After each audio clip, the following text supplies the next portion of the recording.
nziza ya Yezu Kristo nk'uko yanditswe na Yohani.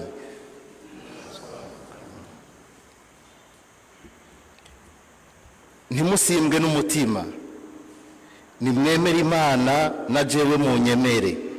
Mu ngoro ya data hari ibibanza byinshi. Iyo bita bivyo mba ndababwiye ko ngiye kubategurira ikibanza. Ninamara kugenda nkabategurira ikibanza, nzoheza ngaruke ndabajane hafi yanje, kugira ngo aho ndi habe ariho muba namwe.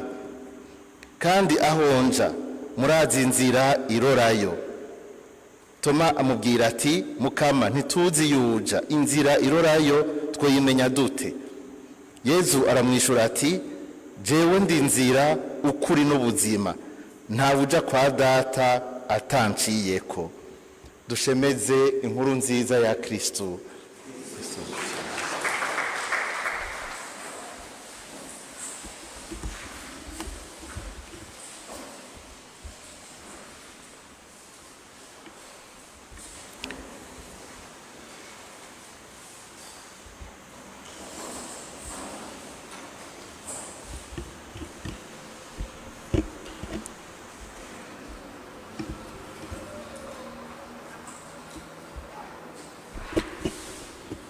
Tugire Kristo.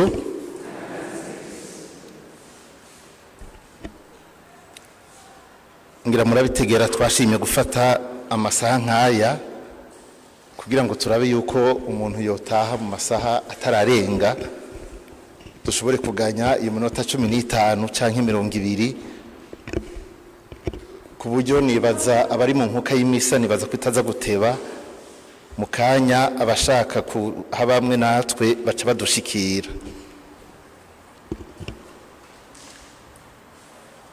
Inyigisho mu kuyivuga murazi icyo twafatiye ko ifatiye kuri uku kwezi kwa11. Ukwezi kwagenewe gusabira abacu bapfuye. Nafashe iri jambo ry'Imana kugira nkure muri jambo ngo kugira ngo aho ndi habe ariho muba namwe. Ni Jean 14 verset 1 à 6. Yohani 14 akarongo ka mbere gushika ku karongo ka 6. Murazi yuko itariki imwe Munyonyo ari umunsi wa hehe. Ico kibazo nibaza ko atanumwe atakizi mu bari ngaha. Ni kibazo cyo muri katesheze, cyo muri kateshisme twiga tukira abana batoyi. Ico dushimikira ko ngaha niriki niri jambo mpejeje gusoma kandi tubona n'ahandi henshi. Ico Imana ishaka, ico Yezu yifuza, nuko ahari kandi atakiri ngaha muri ubu buzima, ahari ahabana nabo bose bazomwemera. Kandi ntashaka ko haba n'umwe atamwemera kuko yaje gukiza bose. Ashaka yuko ahari yobasangiza ubuzima budahera, nukuvuga ubuhigwe bw'ijuru. Nico cyifuzo cy'Imana, nico Imana yatugeneye twese turabizi. Abapfuye rero twebwe tuzi ko Yezu yapfuye akazuka. Mu by'ukuri turazi neza yuko nta handi Imana yabateguriye, nta handi Imana yari yageneye umuntu atari mu buhi. Imana yatugeneye, nico yaturemeye. Mugabo kandi naho Imana idukunda gushika hiyo, turazi neza yuko naho yapfuye kugira ngo umwemeye wese ntapfe. Ikibabaje abapfuye bose ntibaca baja mu ijuru. Abagiye mu ijuru nabatwita aberanda. Aberanda muga turazi yuko hari abandi, nuko muga ngo abandi twese tuvyirabirako ingene usanga bitugora kuba mwishaka ry'Imana. Vyiza umuntu ahejeje kwica mwene wabo agaca mushimagiza, umuntu ahejeje kwica mushikiwe bakamushimagiza, se we agaca mukeza ngo komera mwana. Nibibaho itegeko Imana yashize mu mutima rirafise ivyo ritubuza, rirafise ivyiza ritwereka. ku buryo usanga umuntu ashobora gutandukanya ikibi n'icyiza. Hari aho adashika n'ivyo, kandi ivyo bizotuma Imana ishobora kuraba ubwo bugororotsi umuntu yakurikiye k'agatima mpanuzi yamushiramwo. N'utamenye Yezu Kristu, amaraso ya Yezu aramucungura mu gihe afise ubwo bugororotsi. Muga turazi ko hari abagarariza Imana bakayihakana icese, imbona nkubone. Hariho abamenye Imana, hariho abamenye Yezu Kristu barababigishwa, muga mu nyuma baramwihakana icese, mbere baja mu mugwi w'abansi biwe, abo twita les apostats, apostasie, abantu bihakanye Kristu, gushika naho hari abaca baja mu mugwi w'abakorera sekibi kugira ngo bagwanye ubwami bw'Imana, kandi barigeze kuba abana b'Imana. Abo rero ivyabo nivyo bigoye, kuko abo ntibazovuga ngo ntavyo bari bazi. Abo nibindi, kuko n'igikorwa kiri deribere, bakora no gushaka kwabo. N'abandi benabo uko bigenda kose, iyo migwi itatu nta numwe atayizi. Ni katesheze elementaire twese twaciye ko tukira abana batoyi. None kuri twebwe abakristo rero, kugira nsimbize, ni kuki dusabira abapfuye? Dusabira abapfuye, icambere, iyo turiko turasabira abapfuye twebwe, ndiko mbwira bemera Kristo, sindiko mbwira abantu bagitangura atana kimwe bazi. Nico gituma hari ubuntu umuntu atirirwa aravuga. Tuba turiko turagaragaza ukwemera kwacu mwizuka ry'abapfuye. C'est un acte de foi. Ugusabira abapfuye, umuntu aba ariko aragaragaza ko yemera izuka. Utemera izuka ntashobora gusabira abapfuye, nta nakamaro. Abasengera mu madini atemera izuka ntibashobora gusabira abo bapfuye, kuko ntavyo babasabira. Kuri bo ntibibaho, vyaheze. Wobwira umuntu akiri mu mugwi w'abasadusayo, abasadusayo bajya tuzi muri Bible, uwo bari yemera ivyo bemera, ntiyosabira abapfuye, kuko abasadusayo mu nyigisho zabo bavuga bati umuntu akoze neza Imana ikamushimira, izomuha ibintu akiri ngaha ku isi, imuhe umuryango, imuha abana, hanyuma anezerwe mu vy'Imana yamuhaye, imuha inka nyinshi, imuha imiduga, imuha amazu. Uyo niryo juru ryiwe. Hanyuma niyapfa biriye, Imana izoba yamuhezagiye. Nuko babifata, niko babifata. Kuri bo umuntu agize ingorane ngaha ku isi, nimba amugaye, ugize accident, uhuye n'ivyaga akagwara ingwara imubabaza cane, uwo bivye agakena, ugasanga asigaye ashera canke asigaye ari umuntu atakuntu yarigeze kuba afise, baca bavuga ati Imana iramuhanye. Nico la retribution terrestre. Kuja Imana ishimira umuntu ngo akiri ku isi, ngo niko imuhana akiri ku isi. Apfuye biraheze, ubuzima burazimanganye, nta bindi. Uko nukwemera ko abasadusayo. Abo rero ntibasabira babo ko kuri bo umuntu apfuye.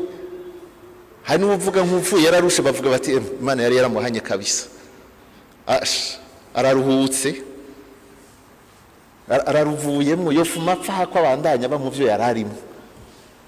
Twebwe dusabira abacu kuko twemera kwinyuma y'ubu buzima hariho ubundi buzima. Ni c'est un acte de foi kandi hambaye. Twama tuvuga iminsi yose ku Imana muri credo, muri ndemeye, maze mu kwemera izuka ry'abapfuye nyine umenga ntiyari yagatunganije neza buke buke.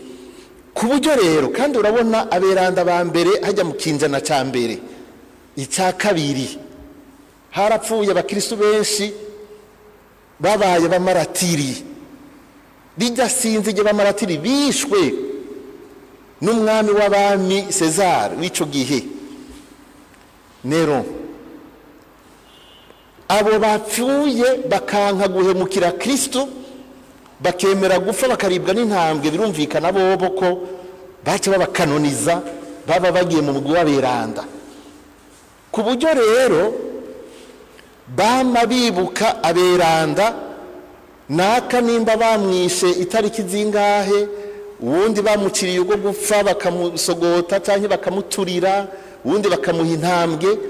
Iyo tariki umwaka uheze bagira anniversaire, twebwe tuvuga ngo anniversaire de décès, bavuga ko ari anniversaire de naissance dans le ciel, ni anniversaire y'ukuvuka mw'ijuru, si anniversaire y'ugupfa, yari anniversaire y'ukuvukira mu buzima bushasha kandi bwiza buhimbaye.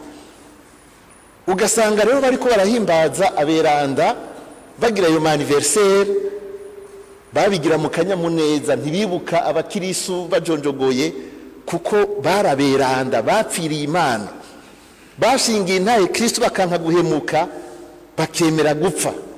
Urumva abahemutse bo urumva ko ivyo nurundi rubanza. Mugabo izo ntwari zo kwemera bazibuka mu kanyamuneza, kuko bavyita ivuka. Ku buryo rero abo beranda babaye benshi, ku buryo wosanga kuva itariki imwe, zibiri, zitatu wo kwa muri kuribuka umwe barahava, baca bashinga umunsi wo guhimbaza Imana ku beranda bayo bose, batiriwe baratandukana kuko bari bamaze kuba benshi bagwiriye. Niwo havutse mu by'ukuri umunsi wo kwibuka beranda bose, bawuhimbazanya akanyamuneza, kuko bahimbaza abantu nk'uko bahimbaza ivuka ryabo mw'ijuru. Ku buryo kuri twebwe abakirisu rero, umuntu apfuye mu buzima buboneka, mugabo abavutse mu bundi buzima butaboneka, kuko turemera ubuzima budahera, turemera ubuzima butaboneka, ubuzima buri nyuma y'ubu tubona tuzoshikira twese ariyo tugenda tugana. Kubera uko kwemera babona iryo vuka cyane cyane, naissance dans le ciel. Kandi n'ubu iyo tuvuze aberanda, iyo uko barabashira mu gihari cy'aberanda, iryo jambo rirakunda guseruka, ivuka giwe mu buzima bw'ubuninahazwa. Nico gituma ari ibintu bihimbaye. Urumva bibuka abapfuye nk'aberanda, ariko niko baca bagenda barabona bati none aba bantu aba nabo mu nyuma umuntu amurikiwe n'ijambo ry'Imana, bagenda barabona yuko hariho ababa bakeneye gutyorogwa. Umuntu atocera urubanza ngo bagwe mu muriro udahera, mugabo kubera yuko tuzi ko mu Mana atana gato si na gato yikinjirayo, kandi atanu umwe yoza ngaha ngo avuge ngo jewe ndazi neza mfuye ko ari tuduru hariya, kuko je nta gato si na kamwe mfise. Uwo bari ngaha aye n'ukuri akabivuga, yoca azaha imbere tukamushemeza, kuko twaba dufise umuntu ari mw'ijuru mu by'ukuri, mugabo akiri ngaha ku isi, umweranda. Nico gituma bavuye babona yuko ngo n'umweranda ngo acumura injuru 7 ku munsi. Uducumuro petete twebwe tudaca tubona, mugabo aberanda bobo baba bafise inema nyinshi bashobora kubona, twebwe tutabona. Hariho n'ibintu byinshi twe dukora tutabona, niyo tugiye kwirega tutirega. Ariko umweranda bavuze ngo acumura 7, ucuvuga ngo kameme ni kenshi, ngo najewe ndi ngaha ntako ndashikana, woba wihenze. Nukubera ukutabona, ni kubera ubuhumyi. Ibicumura beranda birega ivyinshi ngaha, usanga atanu umwe aravyirega n'umunsi n'umwe, kuko ntavyo tubona. Ku buryo nk'abantu b'aba père spirituel baberanda canke aba confesseur bajya biregesha beranda, abo ba sacerdote bamwe usanga ari habo vyagoye, akaguma abwira uwo mwana canke uwo mukirisu ivyo bicumuro vyawe woguma wiyagiriza ibicumuro bibi kuko nawe nyene umenga ntariko arahashika mugabo abasaseredoti barafise cette grâce là arinze abishikira arafise iyo grâce yo kumva ati aha ndi kumwe n'umweranda ntabizi basha kuko aravuga ibintu nawe we patiri ugaca uvuga uti na jewe ivyo bintu navyo nahora mbona noneho nije maramaye muga ntumaramaye. C'est ça la grâce aussi du confesseur, des pénitents bajya birega hajya mu vy'ukuri barigisha umusaseredoti nawe nyene kubona ibicumuro vyiwe baramwigisha kubibona icyo atari bwigera abona kaza wumva ari umukiristo wewe yakibonye patiri naco nari bwigere mbona n'ukuri kandi nanje ivyo mpora ndabibamwe nabagaca yiruka kwirega. C'est ça notre chance mu vy'ukuri nuko mutabizi. Iyo niyo chance kuronka abantu benshi batumurikira batwigisha mu bundi buryo. Niho rero uwo mwanya bawufashe wo seriye bakavuga bati hariho ekleziya ikiri ku rugendo n'ijuru. Imana ntiri yonyene haba namba, hariho abamarayika benshi, abaserafime, abakerubime, babatama tubona muri Apokalipsi batubwira bari mu ijuru, babandi batubwira ngo bafise ibisandasanda mu minwe, babandi bunama bagashira ingori zabo ngaho.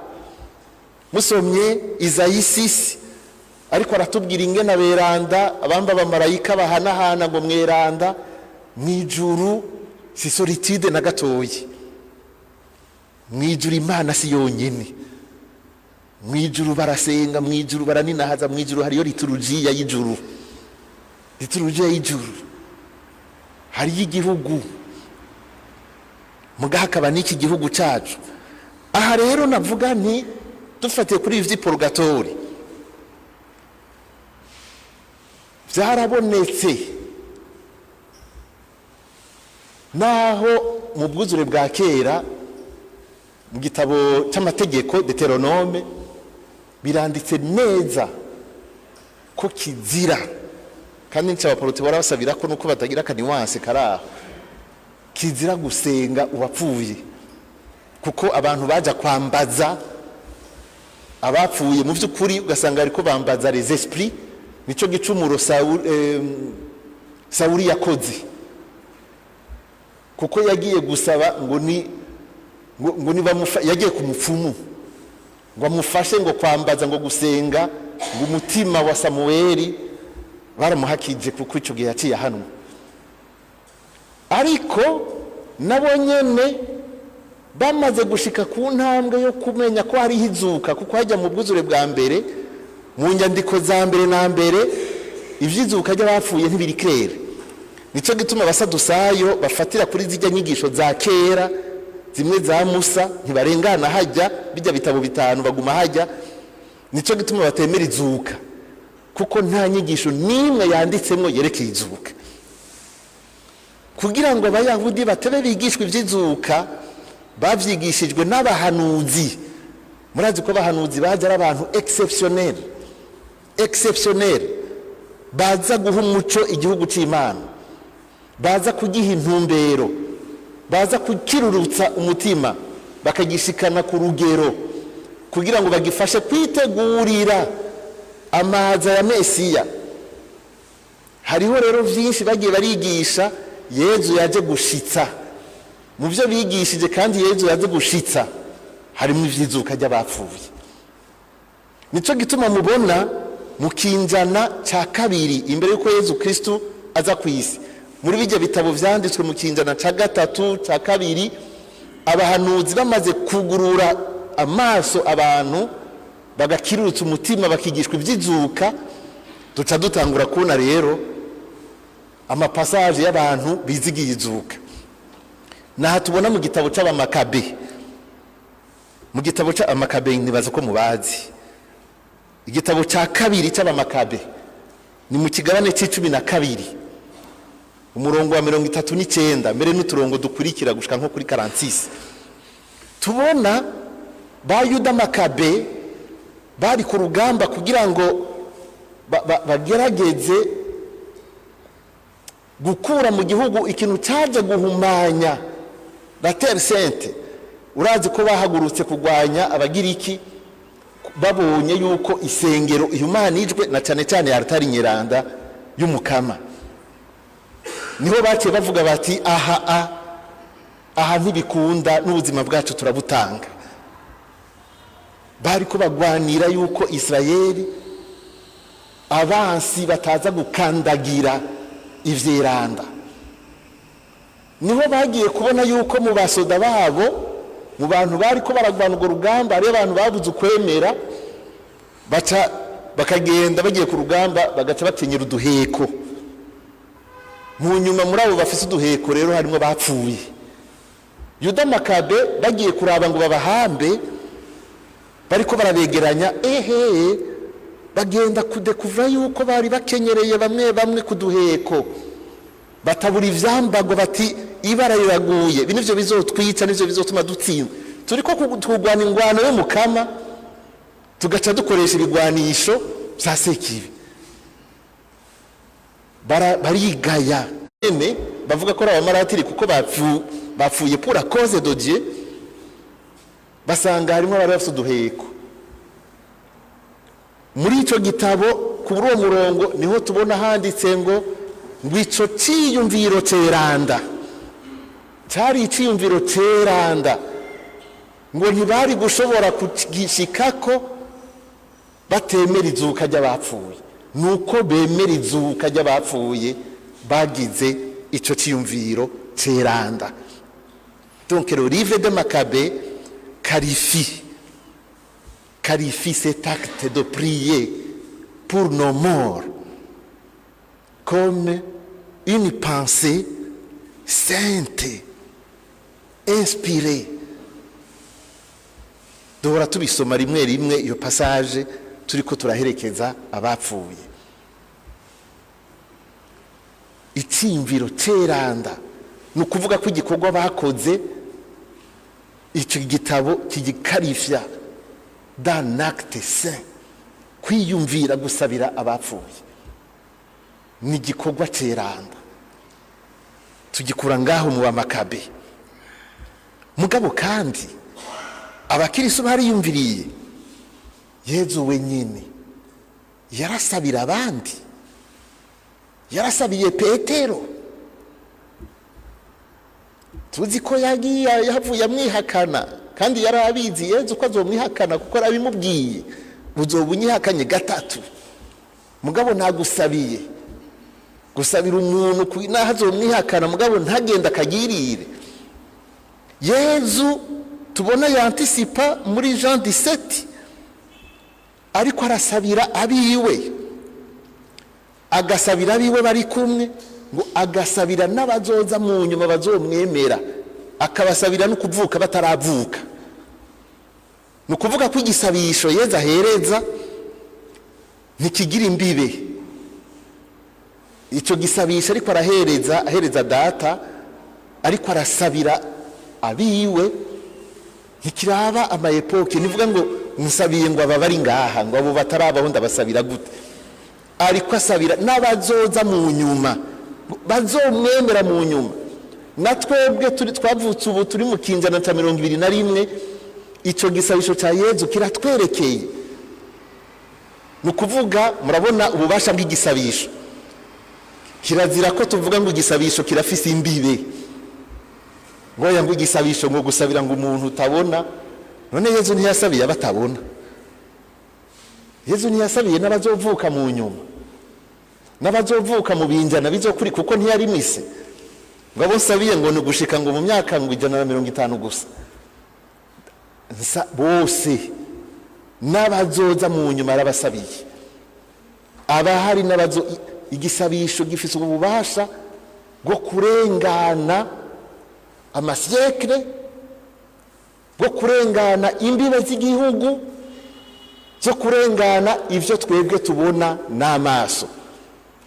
n'ivyo tutarabonesha amaso turabisabira. Abayahudi barasavye imyaka myinshi basaba ko Mesiya aze, benshi baba barabisavye ngo ntavyo babonye.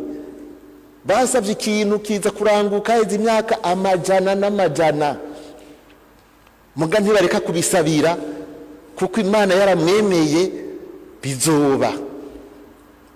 Igisabisho rero ntigipfana natwe. Ndashobora kuvuga igisabisho uyu munsi nkuko umuntu agira profesi, bagize amaprofesi abahanuzi, akazoza kuranguka barapfuye. Naye handi bo ntibari kuvuga ngo bazomwita Emmanuel, mu nyuma ngo acaza kuvuka haciye imyaka 500 babayeho barapfuye kera. Hari ibisabisho n'ikigira urubibe. Yezu asabira biwe abatumwa, murabona nka Paulo mweranda insistance agira 1 Timothée 2 verset 1, icyo nifuza imbere ya byose nuko boringaniza ibyo gusenga, ibyo gusaba, avuga ngo ibyo gusaba, ibyo gusenga, ibyo gutakamba, ibyo gukenguruka, ngo kugira ngo basabire bose. Ijya prière universelle tugira bujya iva kwa Paulo mweranda ngo basabire bose. Mu nyuma mu turongo dukurikira atadondagura, musabire abatwara intara, musabire na jewe umutumwa, musabire n'abaki n'abagowe, musabire n'abaki. Nivyo tugerageza kwigana muri prière universelle, kuringaniza ibisabisho kugira ngo hasabigwe bose. Muri aba bose rero n'abacu bapfuye nabo gusabirwa, nabo gusabirwa. Igisabisho duhereza twemera ko kitagira urubibe, kuko na Yezu mu gusenga yatweretse ko igisabisho kitagira imbibe. Yatweretse ko ivyo asabira atabiri muri ako kanya gusa, asabira n'ibitarabaho. Ugusabira abapfuye ni igikorwa cy'urukundo. Usabira umuntu kuko umukunda, kuko umwiyumvamo. Mbega umuntu agize anniversaire de décès, wowe ugira anniversaire de décès y'utazi, ugira anniversaire de décès kuko wari umuzi, uzi n'itariki yapfiriyeko, uramufise ku mutima, uramwibutse, hari icyo yarakumariye, hari ubucuti mwari mufitaniye, nturamwibagira.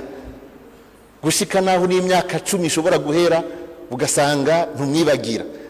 Hariho nabo uvuga ngo sinzopfa ndamwibagiye, sinzopfa ndamwibagiye, kandi ugasanga bamumwibuka. Niyo hageze ugaca uvuga uti reka ndamuhereza igisabisho.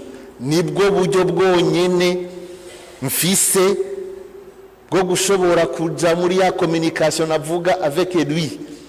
Nibwo buryo bwonyene bansigaranye bwo gushobora kumugirira icyiza. N'utagiriye icyiza ari ku isi ukabona arapfuye, urashobora kwiratrapa, urashobora kwiratrapa. Umuntu yabuze wiwe akavuga ati yoyo naramukoreye amakosa yego, none no yakosora gute? Fukama umusabire. Umunsi wapfuye mukazohura azokubwira ati warakoze, igisabisho wamperereje kiraruta amakado menshi wari kumpa tukibana, cyarandutiye ibintu byinshi avuga utansororeye, ajya amacupa ajya ntacyo bivuze, naho vyigeze kumbabaza nkiri hariya muri buriya buzima bwa hariya hasi. Mu nyuma ati warakoze. Nta yindi kado, nta bundi buryo na bumwe dufise atari ukumusabira, atari ukumuvugira, atari ukumuhereza intuka, atari kugira utwigoro dushoboye kugira ngo Imana imwakire mu bwami bwayo, abohoke akire. C'est le plus grand cadeau que nous pouvons faire. Sinkunda kuza ndavuga uburorero umengana ibintu bitabaho mystique. Muga muzoze murasoma udutabo tumwe tumwe twemewe kandi na Eklezia Katolika pana bwa butabo bapfa kwimvanta twemewe agatabo kemewe na Eklezia Katolika nakusanga gafise imprimatur usomye inyuma barashirako yuko umwepiskopi kanaka yaremeje iki gitabo yuko coshobora gusomwa n'abakirisu kikabagirira akamaro. Ibitabo vyemewe na Eklezia Katolika muzosangamo amatemwanyaje y'abantu usanga abonekeye umuntu akaza kugushimira kuko ugiye wamwibuka ukamugirira ikintu gisumba ibindi ukamusomeshereza inkuka y'imisa. Umuntu yapfuye kera, sogokuru wawe yapfuye kera no kuvyibagira hanyuma sinzi umunsi par quelle grâce nyene sinzi umunsi wavyiyumviriye uti sogokuru mbega basha urapfa kugenda hari uragira uraca kubabikira nyine uravuga uti ni munsi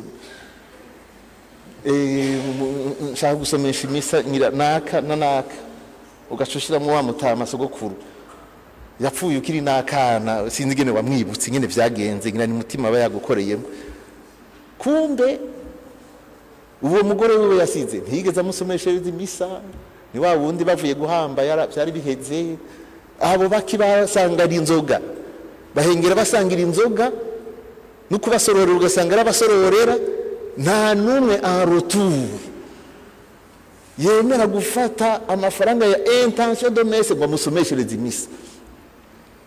Ukazibona mutama yapfuye haize imyaka 70 arakubonekeye aragukengurukiye kugiko gukoze nari imboshwe gushika ubu hanabuze ikimbohora none uri kuramfasha uri wangiriye iciza gisumba ibindi nabohotse.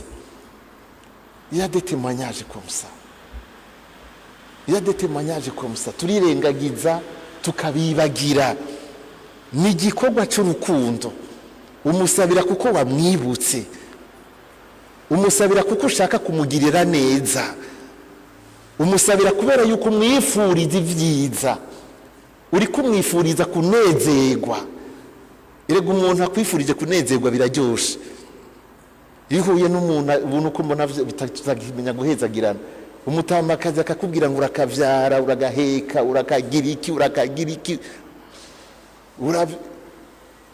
abari kwakwifuriza ivyiza kandi icagisabisha ariko aragira ugasanga mu nyuma n'Imana yabihezagiye ugasanga hari ibishitse bitari bike vya bindi yagusabira biriko biraba kuko turabibagira. Hari abaja guhamba nka kumwe kwa kera ngo bagiye kumuta rero bakamuta akibagirwa tukagira anniversaire de naissance y'isi yo kwisi tukibagira anniversaire de naissance dans le ciel. Ugasanga niyo naissance kuri we ntirashika neza kuko ntarashika. Ni kimenyetso cy'urukundo, ni kimenyetso cyo kwibuka kandi kirahambaye. None tubasabira ryari gute? Turabwirizwe kubigira. Si kuvuga ngo umuntu yame muri acharnement imisi yose kuko ikabaye ariko ugusabira abacu ni vya misi yose.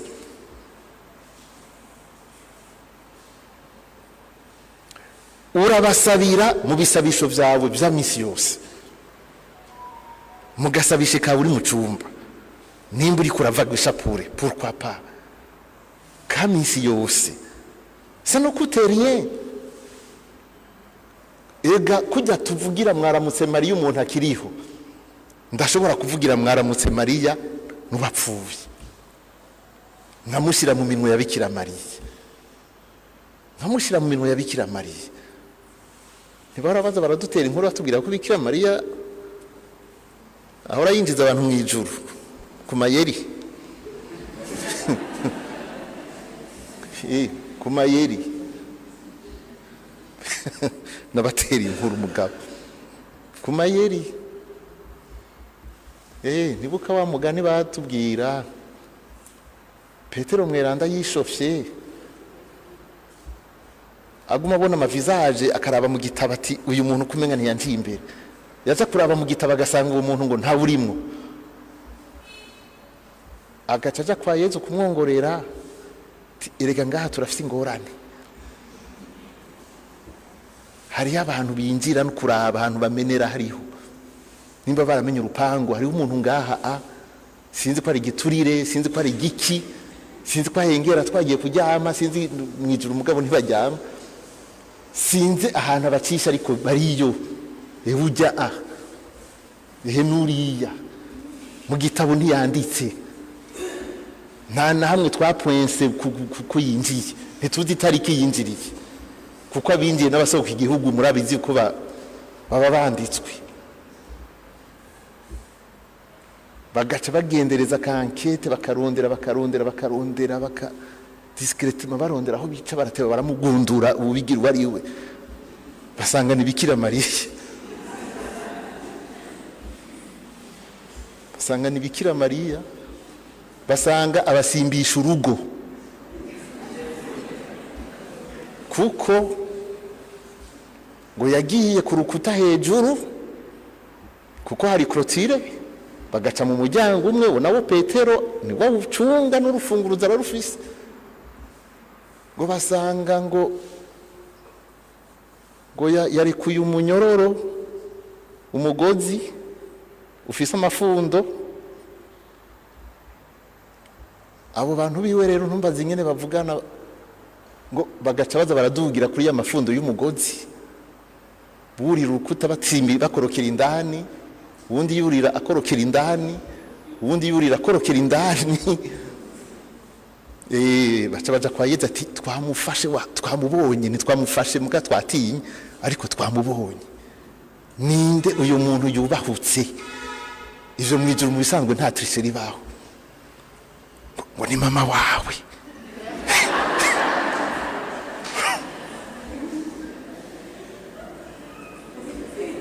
Yezu ati aha rero biragoye, nimureke nzomwibwirira cyangwa nzokwirabira.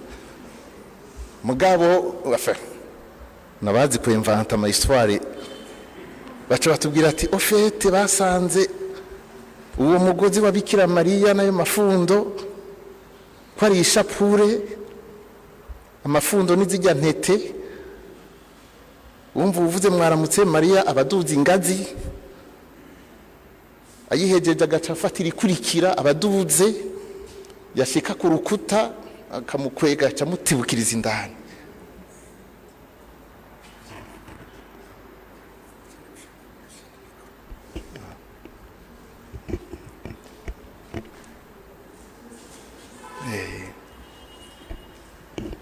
Ivyo muravyumva ko ari inkuru, mugabe inkuru zifite icyo zivuga.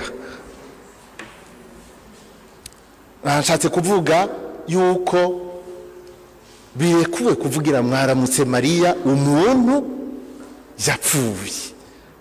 Icyaka ikindi mu bisabisho vy'Ekleziya burya twama tusabira abapfuye. Abihebeye Imana bavuga igisabisho c'Ekleziya no kuvuga amazaburi breviaire, hariho iminsi cyane cyane ku mugoroba, mu ma intention ku mugoroba kenshi hariho iminsi intention ya nyuma ivuga abapfuye, kandi kenshi dusabira abapfuye kuri uwo munsi kuko bama bariho, nabo tuzi ariko bariho bapfuye kuri uwo munsi. Kiretse wa muhanuzi wacu yavuze yuko ku itariki 20 icyo gisabisho kidakenewe kuko atabuba yapfuye ariho, bariho. Data badapfuye mu Burundi barapfa basi mu bindi bihugu, kandi turiko turasaba, dusabira bose, turabasabira abapfuye uwo munsi. Inkuka y'imisa, inkuka z'imisa zose uko zakabaye, hariho igisabisho, hariho igice cyo gusabira abapfuye, haba basavye ama intention batayasavye. Muribuka yuko twama twisabira, tugasabira papa, umwepiskopi, tugasabira abarongo Ekleziya, tugaca dusabira abapfuye, abarengutse bafise ukwizera, ngo n'abapfuye bose, n'abapfuye bose. Ibisabisho byose by'Ukaristiya uko ari bine, muhora mwumva ko rimwe rimwe tuza turabihindura, uko ari bine birimwo ugusabira abapfuye. Ni ukuvuga Ekleziya ntibibagira namba, nta na rimwe bibagira. Ku isi yose inkuka y'imisi iherejwe abapfuye baribukwa. Ni kuki twebwe tubibagira? Ni kuki twebwe abacu tuzi usanga twibagira ngo tubasabire mu izina, kandi tujya mu misa tukavyumva yuko turiko turabasabira? Ni kuki jewe ntoca nshiramwo rya zina ry'uwanje? Basi mfume ndarivuga mu mutima naho toba misi yose basi. Mugabo hakaba no kubaherereza rero inkuka y'imisa nkabatangira cya kindi bamwe baza barahunga, nkabatangira ishikanwa kumwe kwa baba Makabe. Kuko ibaze, kuko ako nta kigoro mba neresekanye ko ari ikintu no kwigorera, ni ikintu no kwigorera. Nashize mwa kigoro ndamutangira ishikanwa, sishikanwa ntanze ku mutwe wanje, nishikanwa ntanze ndaritangirira naka yapfuye, kugira ngo ahererezwe inkuka. Mu bisanzwe reka ndabishire mu bwuzure bwa mbere kumwe ko ba Makabe bagira. Murazi ko bahereza ibimasa. Mu vy'ukuri urinze uvuga uti ngira mperereze inkuka uwanje, bisigura yuko wari gucuzana impene, imfizi y'intama muri zijya utunze, canke imfizi y'inka sero, kuko biragabuye murabizi vy'amashikanwa muri Bibiliya uko umuntu angana. Ntiwoshobora kuba uri umukuru w'abacamanza nk'akarorero ngo uze guhereza impene.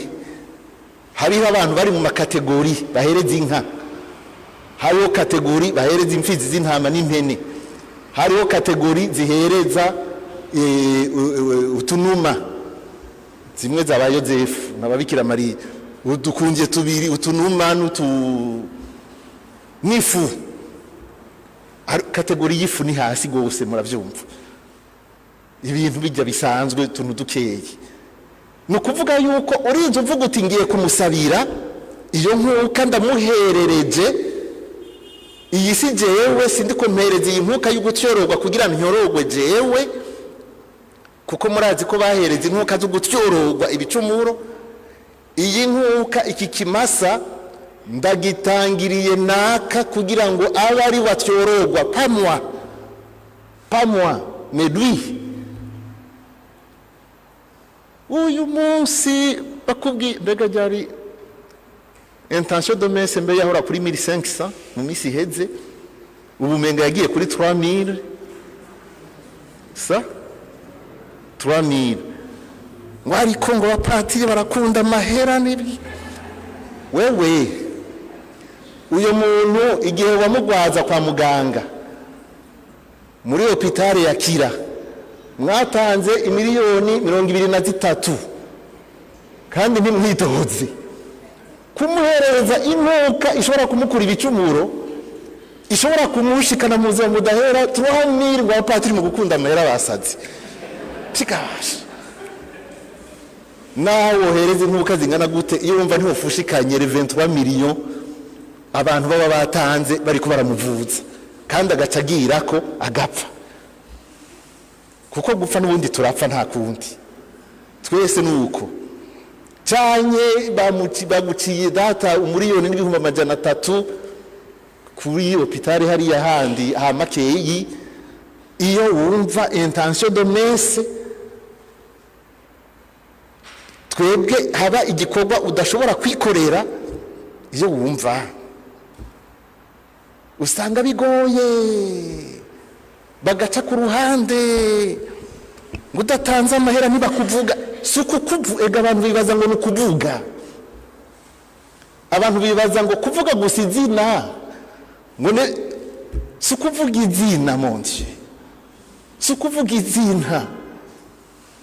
nukuvuga mu vy'ukuri nuguhereza ijya nkuka y'imisa yose du début jusqu'à la fin kubera uyu muntu kanaka. Mu vy'ukuri hari ibintu tugira kugira nyene pratique ngira twari yorohereje. Mu vy'ukuri cyo mutazi burya iyo utanze intention de messe muri ijya nkuka y'imisa, mu vy'ukuri dufate nk'uko dusabiye uwitwa inde dusabiye Habonimana Philbert grand-père wa Ntuzeye akaza kumusabira, nimba iyo umusabiye nkuka ubundi ngene vyagenda iyo misa ikisomwa kuva ku rurimbo rwa mbere gushika kuri sorti ata wundi muntu ihererejwe kuko nta wundi avugwamwo kiretse uwo wenyene. Aha nuko twebwe ubu turakombina ugasanga twashikanye n'amazina 50 nayo ubundi hajya patiri abwiza guhaguruka, amakorari agahaguruka, nawe ugahaguruka, duhagurukijwe no guhereza inkuka kubera umuntu yitwa kanaka. Hajya n'umuvugiye gusa ngo none ngo kuvuga izina na uranze urarivuga nta ngorane, si kuvuga izina nijya nkuka Yezu yahereje ku musaraba, niyo uyu munsi turiko turahereza tuyiherereza uyu muntu Philbert. Nico bisigura mu vy'ukuri kugira ngo ivyo bibe rero ndavuga nti ndamutangirira ishikanwa yotanze kugira ngo akire ya nkuka y'ugutyororwa bahora batanga i Yerusalemu muri za nkuka zitatu nkuru. Uyu munsi ndayimutangiriye mugabo nyine kubera yuko tuvyorosha haje wavuga uti nkuka y'imisa n'umuriyoni, hari abantu ngira bonezerwa kuko boca bumva ko inkunga y'imisa ni ikintu gifadika kuko baca bagiharura mu mahera mugakora ruduhumbi dutatu gw'abapatiri ngo kuvuga izina rimwe ngo atabonye ibihumbi bitatu si izina mu ngo wanje ndabasavye izina ryo niritoyi nigo rubanza guye munsi. Nico gituma abapatiri kera basoma imisa nyinshi, patiri ashaka gusoma imisa 8 9 15 wenyene muri crypte mu gashapere privé kubera yuko bamusavye ama intention y'abantu 15 yacasoma imisa 15 nyene. Imisa ya Philbert akayisoma akayiheza iravuyemo, agaca atangura ya Philomena nawe akayisoma igahera, agaca asubira agatangura iya Gerard igahera, agaca asoma iya Firoko igahera, ugasanga asomye 10 zingahe ku munsi. Nico gituma muzosanga ku masengero ya kera iruhande y'isengero nkuru hariya muri crypte hariya munsi muri cave usanga ari udushapere nka 4 5 6 kuko abapatiri bose bari ku paroisse cyazira yuko bakonserebra no kuvuga baja hamwe, umwe wese yagenda gusoma imisa bamusavye, umwe agasoma 8 undi 6 undi zingahe. Ivyo je ntavyo nabayimo ko nasanze vyarahindutse, muga mwobaza abatama ba kera barabibayemo barabizi. Nico gituma muza woza arafata nk'imisuti ni 100,000 abantu boyiha agaciro. Oya ntimuze muravyorosha, ni ikintu gihambaye mbagize. Nico gituma wayisavye urayizamwo ukabwira abana, ukabwira inshuti, ukabwira abana akati twasabiye inkuka y'imisa naka. Ijya nkuka y'imisa niwiza guhererezwa tuza guhereza, tuza gucélébrer la mort résurrection de Christ pour toutes les personnes, kugira ngo ivyo Yezu yarangoye ku musaraba bimugirira akamaro. Ni afite n'ivyo tuba tugize turabyorosha. Umuntu akaza biruka ku kanota kanyuma karongeka agapapuro mu isa Kristiya ngo murasha musomera ngo iryo zina, niko bavuga ngo uransomera iryo zina. ewe Mungu wanje. Nukuvuga inkuka tuba duhereje hariho iminsi usanga ihambaye gusumba iyindi, umunsi wo guhamba ku bakristo b'abakatolika. Umukristo w'umukatolika apfuye hariho imigigwa itegekanijwe na liturujia. Imigigwa ibera mu isengero, bishobotse igihe cyose bishoboka bakamuherereza inkuka y'imisa. Ahandi uzokumva bariko baravuga amatangazo kubera yuko ari ikintu kidasanzwe. Nahora numviriza muri Bene bariko baravuga amatangazo yo kubika, bavuga ngo bazomuhamba ryari, bakavuga ko bazogira imisa corps présent,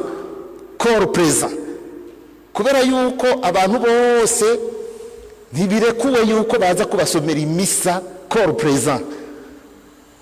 Iyo bashize ko ngo corps présent no kuvuga ko uyo muntu akwije amakondisyon, atari mu gicumuro cy'icese.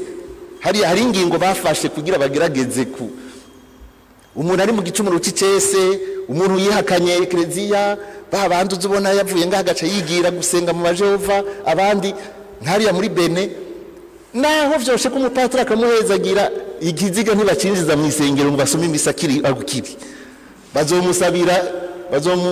Bazomusabira intention bisanzwe kujya twibuka bapfuye kera. Mugabo messe de requiem corps présent, faut pas yuko abantu bose bakoze ubuhimbiri bwose ngo babazanaho nkukumenya niyo ngingo yabo niko babigize.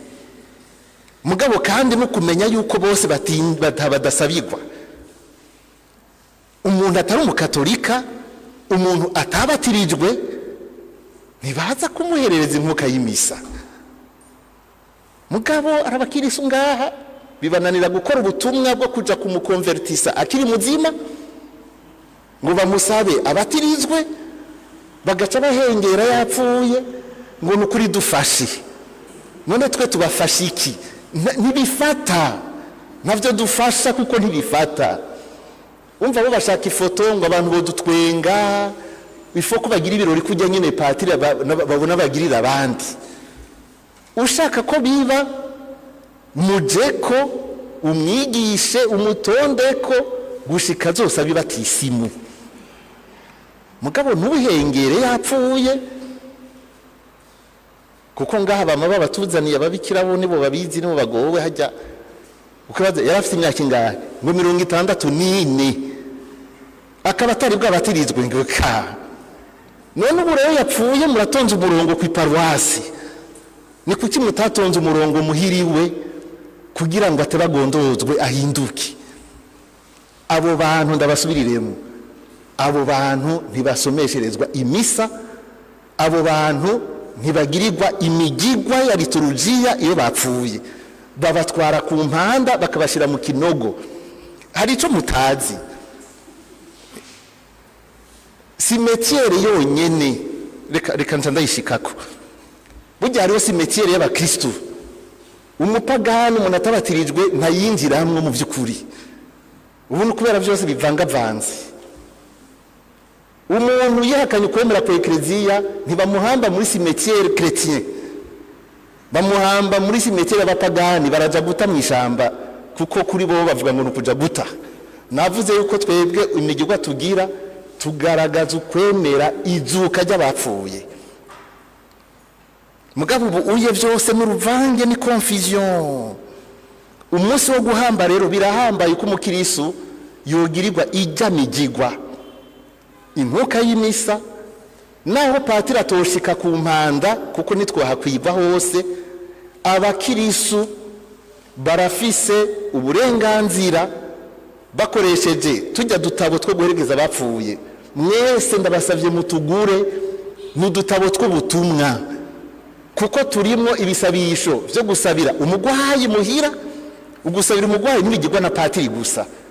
Patiri azaje gutanga isakramento ry'abagwayi, ariko birahambaye yasanze abakirisu baragize accompagnement, baramuherekeje n'ibisabisho by'abagwayi n'ibisomwa birimwe mwokoresha n'ama intention mwokoresha iyo umuntu aremvye. cyane patiri yamuhaye isakramento nibisigura kubihano hari bakirisu patiri yamuhaye isakramento ry'abagwayi umenga barakrotiye umenga barindiriye ko gaca baca bicara hajya ngo ashango patiri ko yaje ni sawa ngo twari twagize ubwoba bagaca bicara ngaho barindiriye rero ngo apfe ega patiri niyaje kumwica ibisabisho by'abakristo birabandanya hanyuma aramutse apfuye muzosangamwe ibisabisho bavuga iyo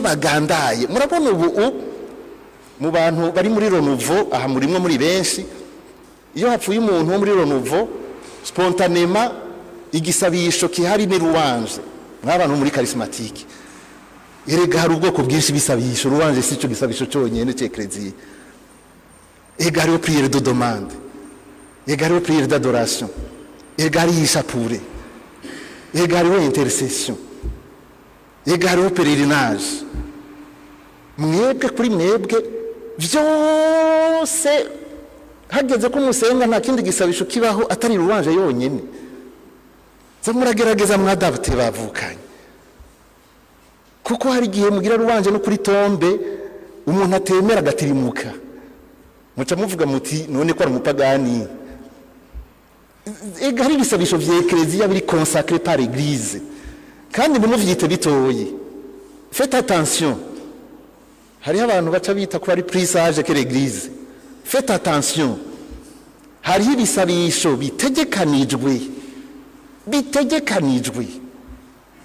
gerageza mubikoreshe mumenye mbega iyo umukristo apfuye bagandara rukristo gute genda mugure kajya gatabo muzobona ibisomwa mukoresha muzobona ama intention ashobora kubenspira atari kugira musome ajya mugabo arashobora kubenspira intumbero iyo mutumbereze igisabisho mais faites attention umuntu apfuye none dusa tugira animation bahungu animation ngaya yindi twari ko turagira ngaha umuntu apfuye hapfuye no hariho kugandara ifo ko tuvyentegra sindababuji nimuvuye ngo patiri atubuje kugira louange kuko no bankoze igicumuro cy'inyanduruko no eklezia byose yarabitegekanije nimuvyiinspire ko mugira iyo louange muga mubanze murabe intumbero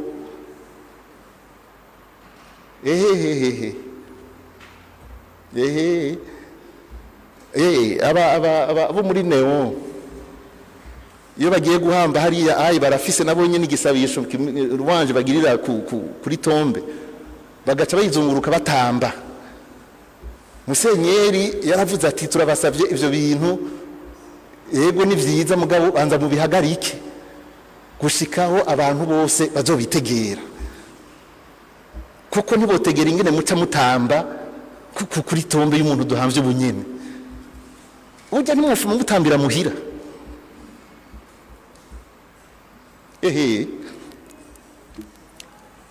sindababujije murabe ntimwave muvyo kutariko mugabo faites attention ntushobora gufata igisabisho tugira muri louange mu bihe vya pasika igisabisho tugira mu bihe vy'ubushikiro igisabisho tugira mu gihe temps ordinaire igisabisho tugira louange umuntu anniversaire de naissance ya 25 ans jubilé ico gisabisho nyene nce ndagiterura kujya nyene ninahaza kujya nyene ndagitereke ku bantu bagandaye muvuge ngo ndabacira urubanza kuko ntara participa muri nyinshi maranumva yuko bagerageza hariho na louange zibera hariya kuri tombe ku mpanda hariho izo maze kumva na jewe nkaca mbanza kunama gatoyi kubera ibintu bari amajambo bariko baravuga bakoresha numva ko atari adapté à la circonstance ego hajya umuntu asenga sero ibihe arimwo mais pas toujours de la même manière eklezia yarategekanije imigigwa ntituze turayikengera il y a beaucoup de sagesse là-dedans umunsi mukuru navuze umunsi w'abapfuye hariho umunsi tubibuka hakaba umunsi mukuru w'aberanda itariki imwe n'itariki zibiri, nababwiye igituma henshi usanga biba ku itariki imwe byose biri kombine.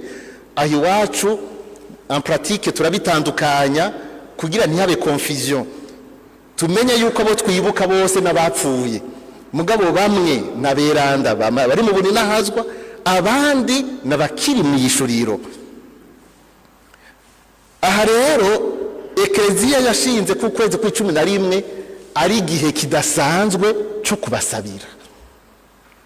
Ni igihe cyashinzwe na Ekleziya nk'igihe kidasanzwe cyo kubasabira, tucakire nk'igihe kidasanzwe natwe cyo kubasabira. Mbere isisirako itanga n'indurugensiya ya gose kuba bigize mu buryo ubu nca bivuga, n'indurugensiya ntoyi kuba bigize uku, kuko ni igihe kidasanzwe. Indurugensiya ntitangwa ibihe byose, indurugensiya ni ikintu gitangwa mu bihe bidasanzwe, yamitangwa mu gihe ari umwaka mweranda. Indurugensiya itangwa habaye nk'ikintu cya yubire kidasanzwe muri Ekleziya, un evenema ibaye idasanzwe ituma Ekleziya isabira abantu bakwije amakondisiyo kuronka indurugensiya kubera igihe ceranda tuba turimwo. Iki gihe rero naco kiri muri ivyo bihe bidasanzwe Ekleziya yashinze yuko dusabira abitavye Imana kandi abagize utwigoro tudasanzwe, apana ko baronka bo indurugensiya ubwa mbere, ko baronkera indurugensiya imitima iri mu purgatori. Mwarumvise ko twavuze tuti une indulgence applicable aux âmes du purgatoire.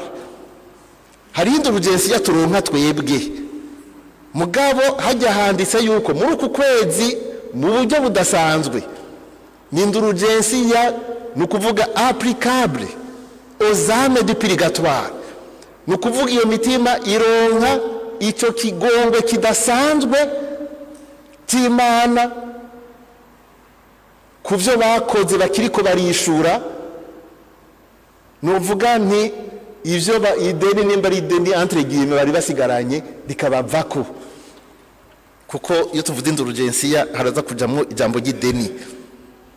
Donc mu gifate nk'igihe kidasanzwe Ekleziya iduhaye kandi kemera izo nema zidasanzwe z'indurugensiya. Ivyo dukora muri iki gihe ni uguhereza inkuka y'imisa, ico nakivuze, ni ukubatangira ryashikanwa nariko ndavuga. Iyo turiko turabasabira birumvikana, kuko iryo shikanwa ribazanira inema, ribazanira ivyiza, si shikanwa rizana, nijya nkuka tuba tuhereje. Ariko bigasaba uwo yayisavye, ni nka iyo uje mu isengero murakira amashikanwa ukaza witwaje ishikanwa ituro uza guhereza Imana, uco gihe nabivuze ndariherereje naka. Gukora ibikorwa by'utwigoro ari byo kwibaza, ari byo gufasha abandi, bimwe dukora byose tukagenda tugakora bijya bibanza byeranda by'amatongo y'abapfuye kugira ngo tubasabire, tuzirikana yuko ugusabira abapfuye ari igikorwa cy'urukundo rw'Imana, icyo twita œuvre de la miséricorde, kiri muri wa mugwi w'ibikorwa indwi by'umutima. Murazi ko ari ibikorwa indwi by'ikigongwe cy'Imana by'umubiri, hakaba n'ibikorwa indwi by'ikigongwe cy'Imana by'umutima. Muri bijya indwi by'umutima iki cyo gusabira abapfuye kirimwo, kandi navuze ko ari igikorwa cy'urukundo. Ekleziya rero kandi kuva kera gose muzobisoma mu bitabo byose by'ikatikisimu, ugusabira abapfuye ni œuvre de miséricorde spirituelle. Nukuvuga iyo ndagikoze na jewe kiranzanira inema n'imihezagiro, kiranzanira ivyiza dukura muri bijya bikorwa byose by'urukundo Yezu atubwira. Nitwarenguka imbere ya data azovuga ati nimuze batoni ba data, naragwaye murangaburira, bambe nari inshonje murangaburira, naragwaye muraza kundaba, nari kavantara muranyakira, nagenda gusa muranyambika. Ivyo byose n'ama œuvre de miséricorde matérielle. Hagacaba bijya bindwi rero, banaka barapfuye batagira n'ikibibuka, wewe warabaherereje inkuka y'imisa, evre de miséricorde, ingo mutoni wa data, kuko bijya bikorwa by'ikigongwe cy'Imana nico tubisoma hajya muri Matthieu 25, ni muze batoni ba data, mugahajya nuko ari by'umubiri, hakaba rero n'ibindi ndwi by'umutima. Ico rero ntizugifate minenegwe, kirashobora gutuma twinjira mu muryango turengana, tukinjira mu ijuru, tukitwa batoni b'Imana kubera yuko twabiranguye. Mbere n'ijambo ry'Imana hariho igitabo ahanini kivuga ivyo, igitabo cha Tobi kivuga ivyo. Tobi yagizwe intungane, muramuzi Tobi, apana Rofisi, Rofisi tumuzi ku bugeni na Sara, mugari wo Tobi Ropere yiswe intungane, ariko akora ibikorwa bitunganye. Kubona yagenda guhamba ibiziga by'abantu bishwe, imivyimba bagatereraho, kubera ukubaha Imana, akavuga ati ntibishoboka yuko umuntu mwiteka giwe ari umwana w'Imana yoza gusanzarira ngaho. Oya, ni gitutsi kizana umuvumo ku gihugu. Tobi akiha kuja kubikora au risque de sa vie, kuko barica abantu n'ubuhirahiriye akaza kubahamba, baramutse bamufashe nawe yashobora kuhasiga agatwe. Tobi agafata iyo riski kuko adashobora kwihanganira ico kintu. Ico camugize intungane. Hajya rero kuja guhamba, ugusabira abacu, biradushira mu rugero rwa Tobi, kuko turi mu bikorwa by'ikigongwe cy'Imana. Itongo ry'abapfuye rero rivuga iki kuri twebwe? Nababwiye ko ari utuntu twinshi, ninge nyarutse gatoyi duce tugenda. Itongo ry'abapfuye turazi ko araho dushingura abitavye Imana. Kuva kera abakristo bari bafise itongo ryabo, kubera yuko bobo bemera izuka ry'abapfuye, bagashaka yuko itongo ry'abapfuye bigira iyo caractère, bitwara ivyo bimenyetso vyerekana ukugaragaza ukwemera kwabo.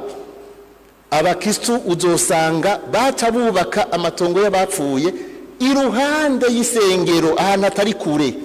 Kandi muraba ngaha mu Burundi, abantu murabaho muva hariya mu ntara zitandukanye, abantu muri ku maparuwasi ya kera afise amatongo manini, muzosanga ku maparuwasi ya kera hose n'itongo rya paruwasi mu biti hari itongo ry'abapfuye hose. Murabe neza, burya rijya tongo ryari rigenewe yuko umuntu yabatirijwe niyapfa azohambwa ahantu atari kure y'isengero, kugira ngo ribe itongo ry'abakristu rigaragaza no kwemera kwabo. Mu gihe abandi babata, twebwe ntiduta turashingura tugashiraho n'ibimenyetso,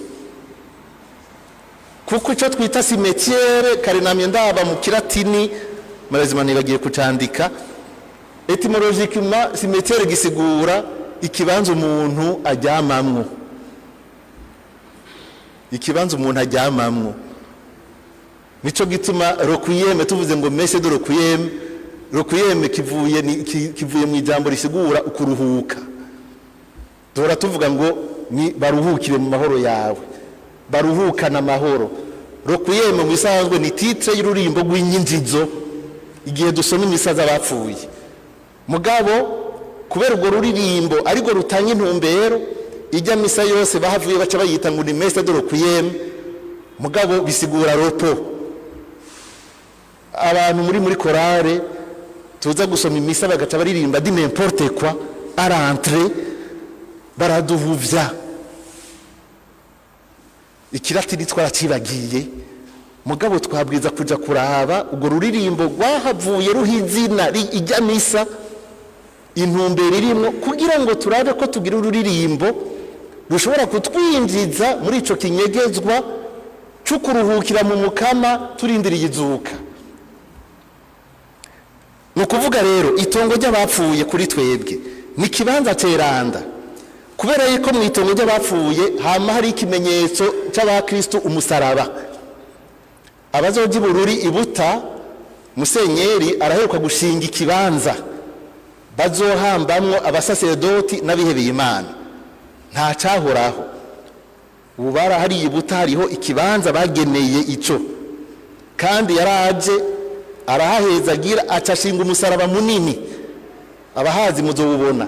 Ubu hahamvye abapatiri babiri n'uwa gatatu menga bazoca bamuzana, yarapfuye mugabo bazomukura iyo yarari baze bamushire hajya.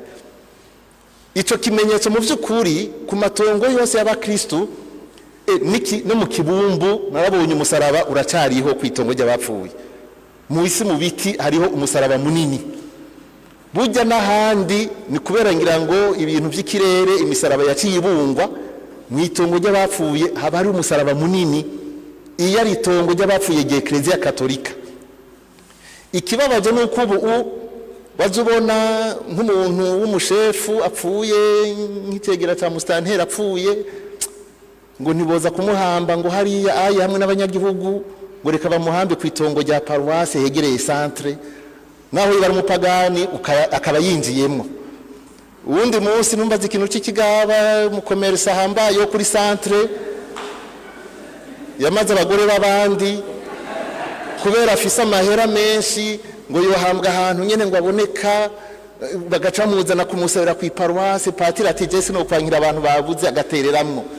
Muga mu vy'ukuri itongo ry'abapfuye ry'abakatolika hahambwa abakatolika gusa, ni bimwe nababwira kare.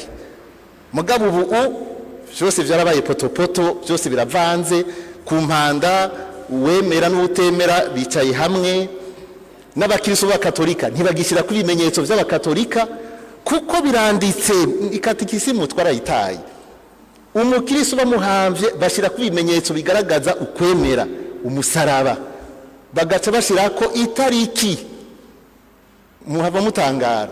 Ubundi babwiza gushira ko ngo itariki yavukiye ko mwijuru, no kuvuga itariki yapfiriye ko. Ubu twe dushira ko iyo yavukiye ko niyo yapfiriye ko. Mugabo ngiye gusoma usanga handitse ngo itariki yaronkeye kumuhezagiro, nivyo vyanditse. No kuvuga itariki bamuherereje nkuka y'imise yo kumuherekeza, vyanditse ko ariyo yarikwiye kwandikwa hajya kuri tombe. Bo kera kubera ata morgue zariho, keshi no kuvuga apfuye uwo munsi baca bamusabira uwo munsi nyene. No kuvuga mugabo muri antandema yabo ntibavuga ngo itariki yapfiriye ko, bavuga ngo itariki bamuhezagiriye ko. Niko natangaye na jewe ndabisoma. Mugano kugira twumva, ariko uyu munsi urabona bien sûr ndavyumva. Ubu uye uragenda ugashira ku musaraba bagaca bawiba. Uburundi niho tugeze. Bo ugafuma basi uwucapa ko tukawubona, mugabo umuntu ntabifate minenegwe. Nico gituma ku bakristo igihe kirekire Eklezia itigeze ishigikira ibi bintu byo ko umuntu apfuye bamuturira, bagaca basigaza kanyota, bagaca bagenda bagahuha mu muyaga ngo genda, cyane bagaterera mu mazi genda. Nukuvuga ivyo Eklezia yarabigwanije kubera yuko itongo ry'abapfuye ry'abakristo cyari kibanza ahantu baruhukira, apana kuruhuka burundu. Bavuga ko ari kibanza baruhukiyemwo mu kurindira ako kantu, mu kurindira umunsi w'izuka. Nico gituma baguma bahafata neza, bahantretena, bahashira icubahiro, kuko abo bantu bahahambwe baraho barindiririye umunsi w'izuka. No kuvuga umunsi w'izuka ry'imibiri. Murantegera bakavuga bati bijya rero byo guturira, umuntu agaca agenda agahuha ngo fu sanzara, umenga mu mutwe no mu mutima iciyumviro urazimanganije, ntawe uzomenya n'ahari. Bobo bashaka gushira imbere ico ciyumviro c'umuntu arindiriye byazuka, tuvuga la resurrection de la chair, kuko umutima wowo turabizi yuko ugenda. Nico simeteri twigisha, turarindiriye ntitubivuga mu kwemera ngo ndindiriye izuka ry'abapfuye. itongo ry'abapfuye ry'abakristo ni ikimenyetso cy'aho turindirira mu gihe tutakiri muri ubu buzima. Ubu rero umva byose byarabaye urudubi, ariko nk'abakristo turabwirijwe kugumana ico cubahiro.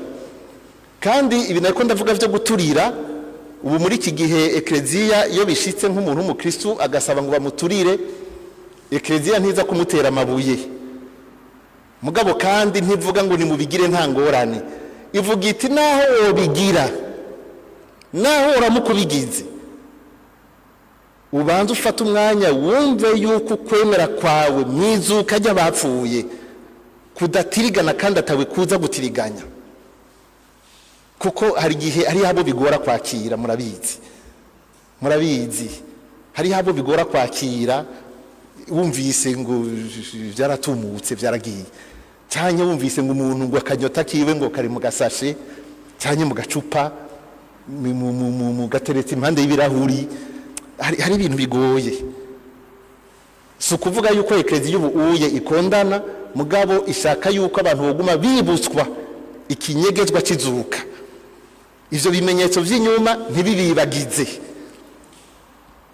Itongo ry'abapfuye rero gituma igihe tugiye kurikorera, igihe turigendeye, tuba turi muri vya bikorwa vyiza vy'ikigongo c'Imana, tuba turiko turagaragaza ukwemera kwacu, tuba twerekanye icubahiro dufitiye abacu.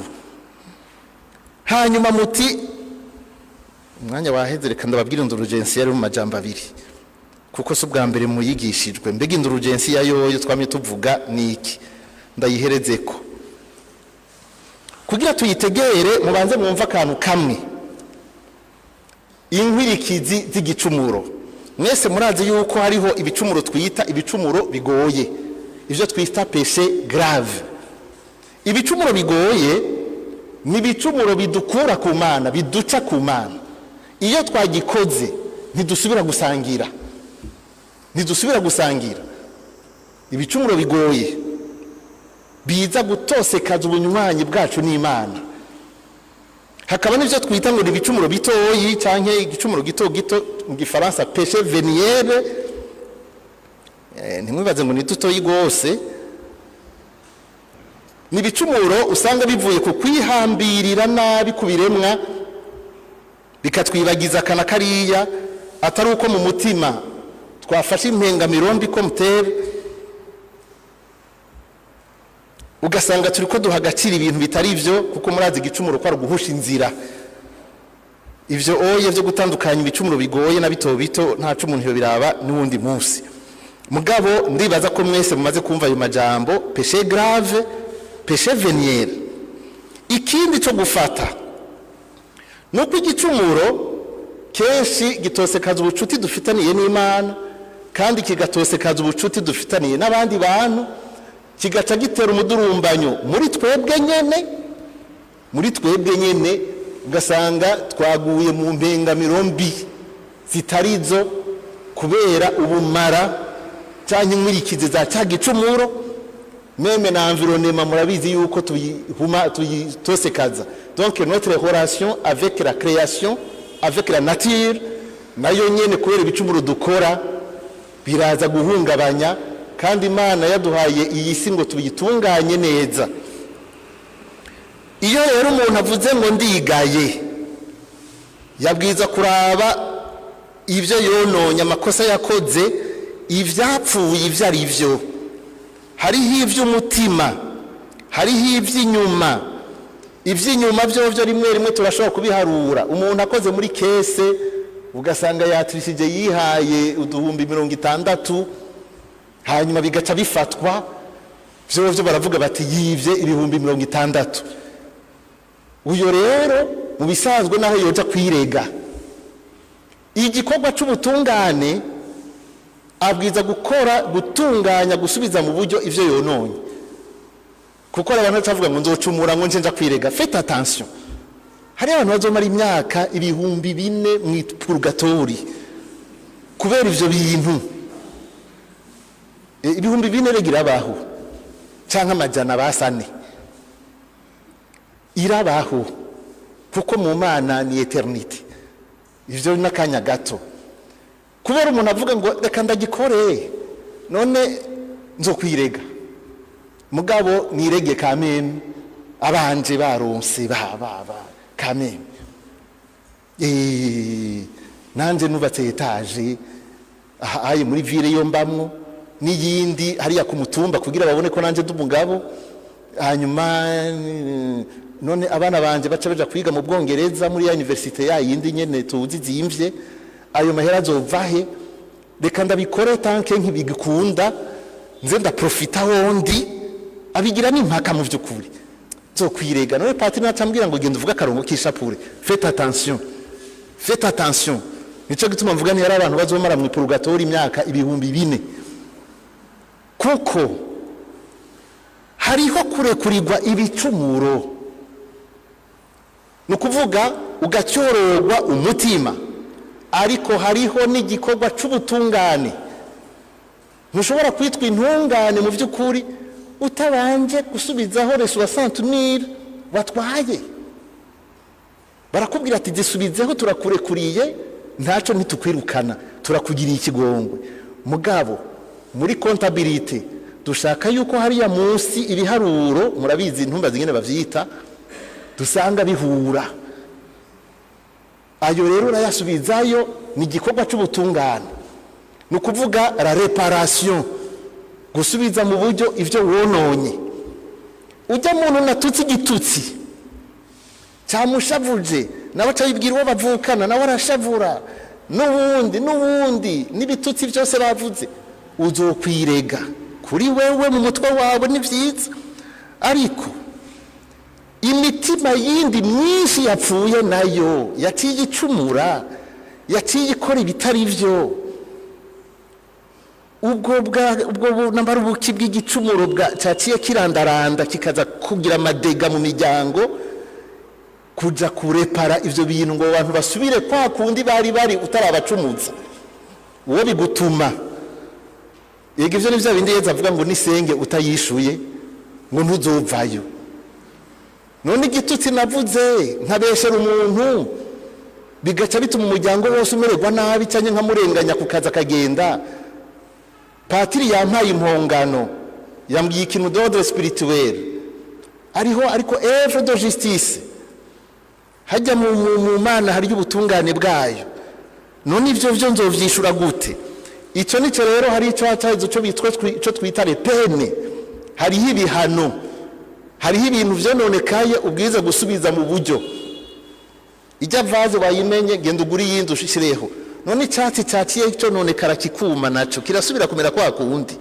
bizogusaba iminsi myinshi kukivomera kugira ngo gisubire kwa kundi kuko warakibujije gukura ivyo zobirepara rero aho uzova mu purgatori cyatsi kidasubiye kumera kwa kundi ayo niyo mapene tuvuga ivyo nivyo dukwiye ivyo nivyo bidutwara mu purgatori mu vy'ukuri ego umuntu arapfa yireze ngo tugira imana ngo yapfuye yireze ngo yagiye mu ijuru haba namba yaronse umwanya wo kuja gusubiza mu buryo ivyo yivye yaronse umwanya wo kugenda gutondeka ivyapfuye nabi vyose n'ivyo mu mutima wiwe deja vyamaze kononekara ugasanga twebwe twenyine twaradurumbanijwe dusigaye tugira ibintu tutazi ivyo ari vyo dusigaye tuvuga amajambo tutazi ngene asohoka vyonyine ntituraheza kubigorora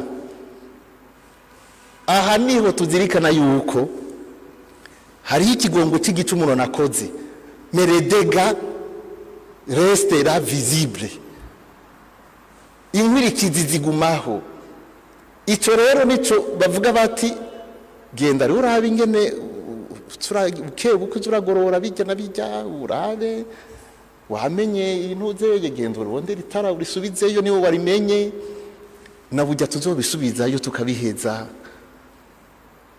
aha rero niho hacaza ikigongwe inema y'ikigongwe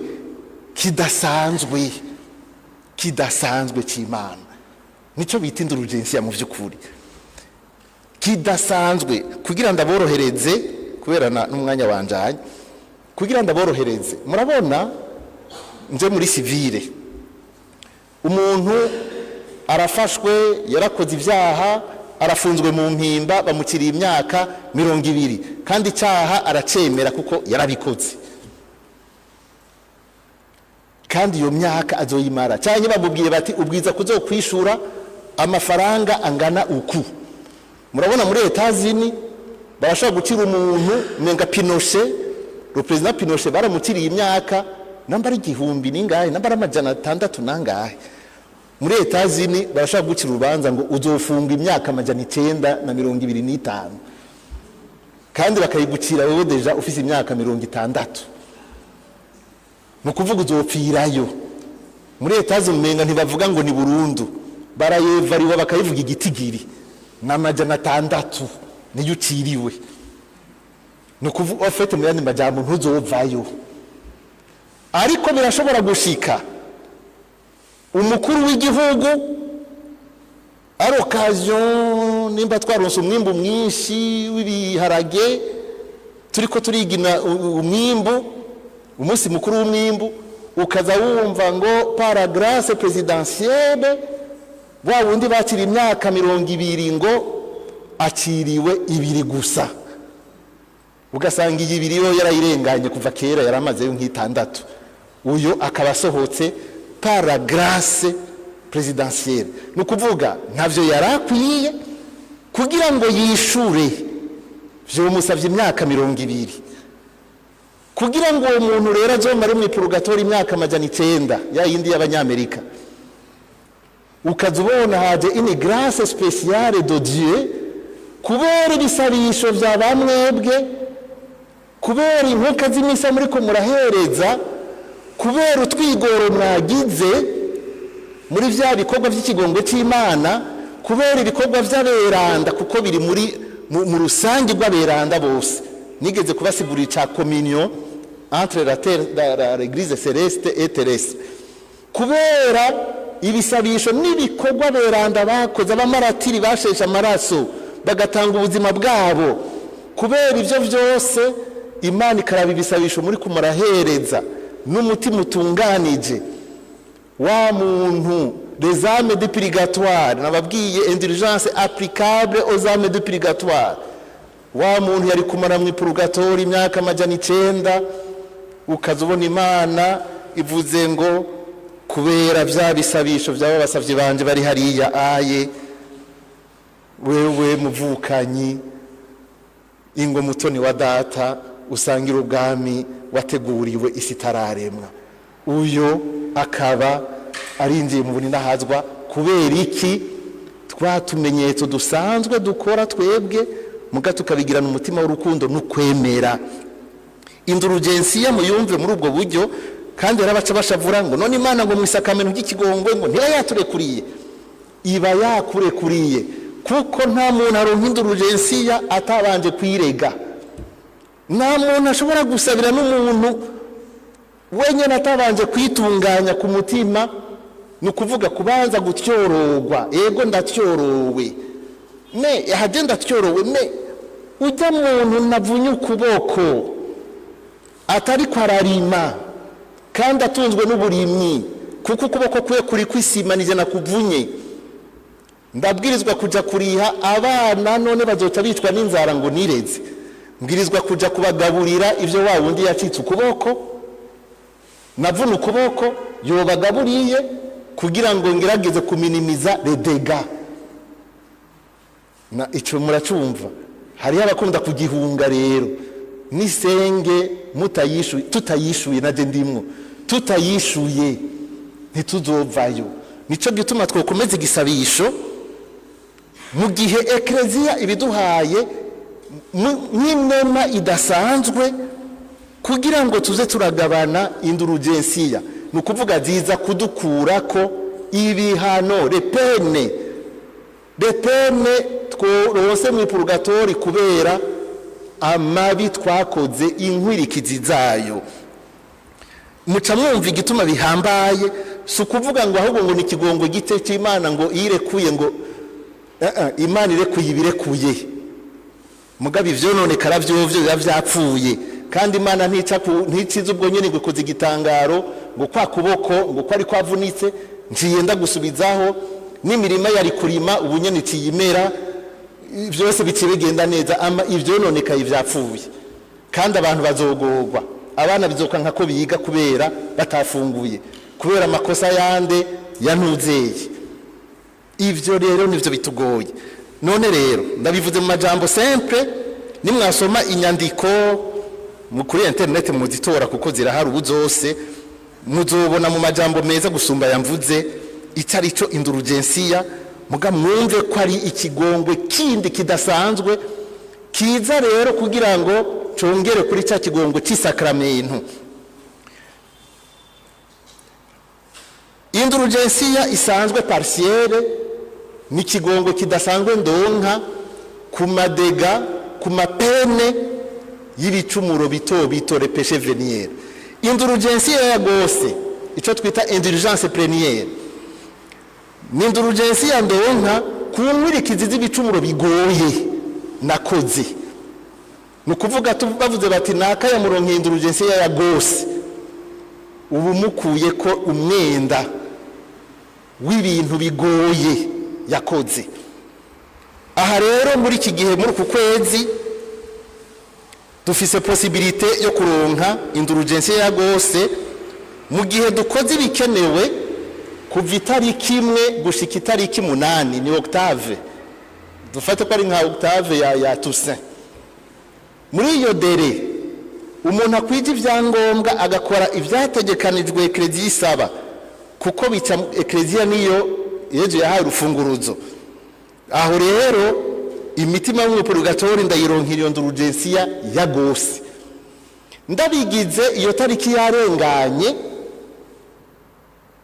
naho nokora vyinshi izoba indulgensiya ntoyi, nukuvuga ku bicumuro bito bito gusa. Indulgensiya iradufasha kwemera yuko Imana itadufashije vyose ntavyo twokwishoboza. Ibi dusabwa n'ibiki ntemereza hanyene: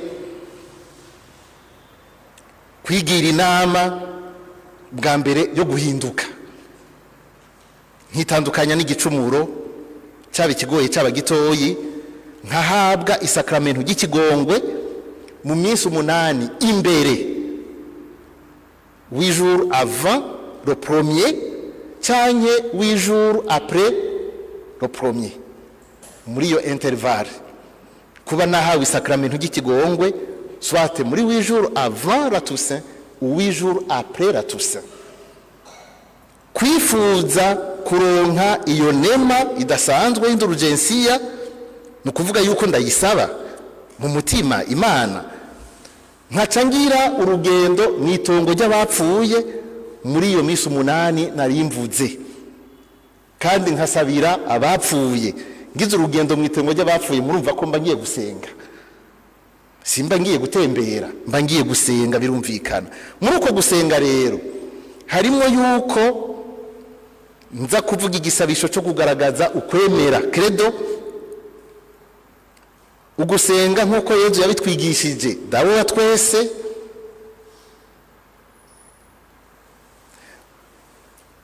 mu bisabisho vyanje ugusabira umuvyeyi wacu papa no gusabira eklezia.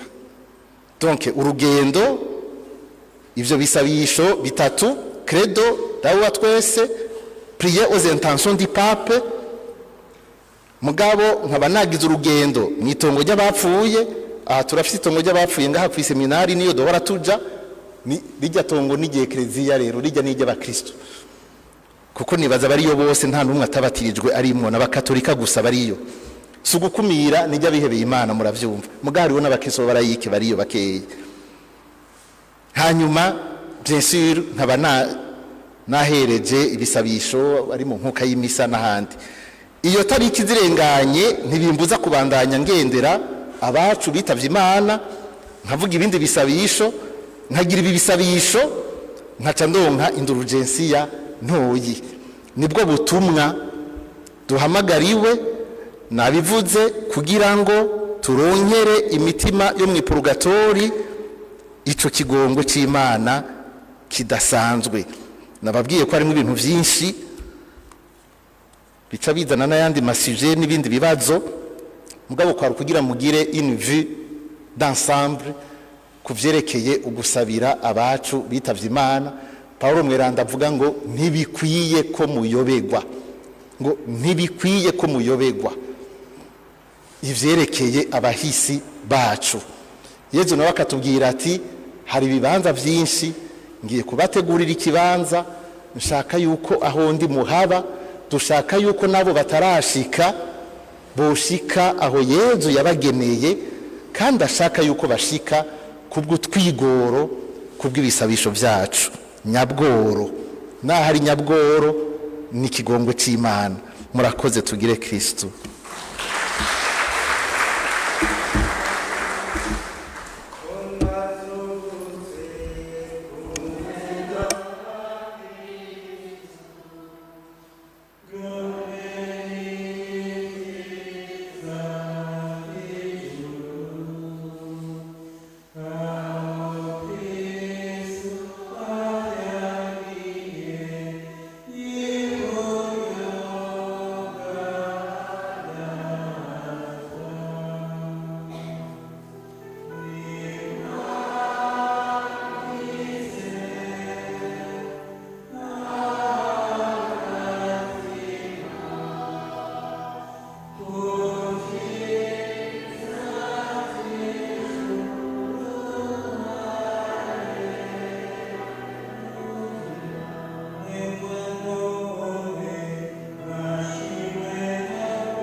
Nimuhorane umukama. Umuhezagiro w'Imana mushobora byose nubashungurukire ko kandi wamane namwe, niwe Data na Mwana na Mutima Mweranda. Amen.